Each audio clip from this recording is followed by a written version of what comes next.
हाथ में होर्डिंग लिया हुआ है, तानाशाही बंद करो, युवाओं का दर्द सुनो, क्या वजह है? देखिए, मैं जिस दिन से सत्र चला है कोशिश कर रहा हूं कि बेरोजगार युवाओं का दर्द जो है वो पार्लियामेंट में उस पर चर्चा हो। आज भी प्रश्नकाल नहीं चल पाया। ये ऐसा नहीं कि सिर्फ विपक्ष की वजह से नहीं चल पाया, सत्ता में बैठे लोग भी नहीं चाहते कि गवर्नमेंट को सवालों का जवाब देना पड़े। आज आप हालात देख रहे हैं, युवा कई परेशानियों से गुजर रहा है। पहले शिक्षा का बाजारीकरण, जो महंगी शिक्षा हो गई है, 50% जो एजुकेशन सेक्टर है वो प्राइवेट के लगभग हो गया है। तो अमीर के बच्चे तो पढ़ पा रहे हैं, गरीब के बच्चे नहीं पढ़ पा रहे।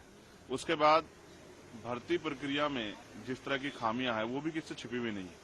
पहले तो भर्तियां नहीं आती, भर्ती आ भी जाती है तो पेपर लीक हो जाता है।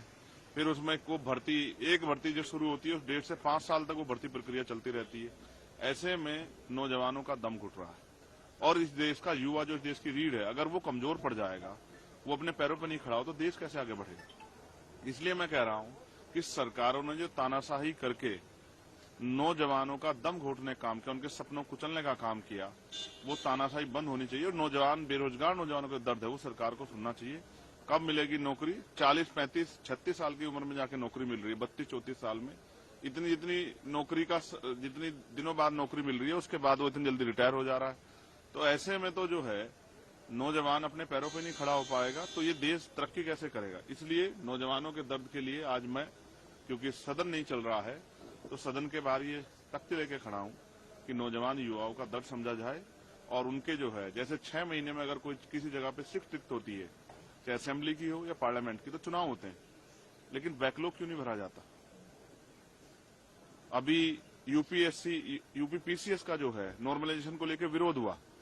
इलाहाबाद में बच्चे और बच्चियां, उनका दर्द हम समझ सकते हैं, वो सड़कों पे लेट रहे। अभी बिहार में हुआ 2 दिन पहले कि वहां बीपीएससी को जो लेके जो है वहां के नौजवानों ने संघर्ष किया। तो सरकार ये किसका कैसे करना चाहती है? नॉर्मलाइजेशन हो या और कोई प्रक्रिया हो जिससे युवा नाराज हैं, जो युवाओं के हित में नहीं है। 1 नेशन 1 इलेक्शन की बात करने वाली सरकार 1 टाइम पेपर क्यों नहीं करा पा रही है?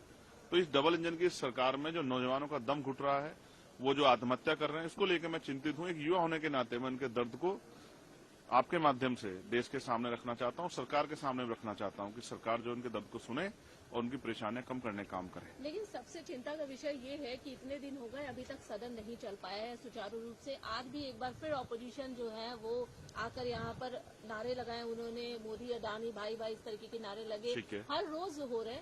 सवाल ये भी है कि वह पक्ष और विपक्ष दोनों की जिम्मेदारी बनती है नैतिक कि वो सदन को चलाए। आपने कहा कि यहाँ नारे लगे, यहाँ सदन नहीं चलता है, लेकिन अंदर भी तो हंगामा हो रहा है। मैं फिर आपसे कहूंगा, मैंने तो देखा है, मैं कह रहा हूँ ना, सिर्फ विपक्ष जिम्मेदार नहीं है। अगर स्पीकर साहब चाहें तो सदन चल सकता है। और कितनी देर विपक्ष हल्ला करेगा? विपक्ष वॉकआउट करके बाहर चलाएगा।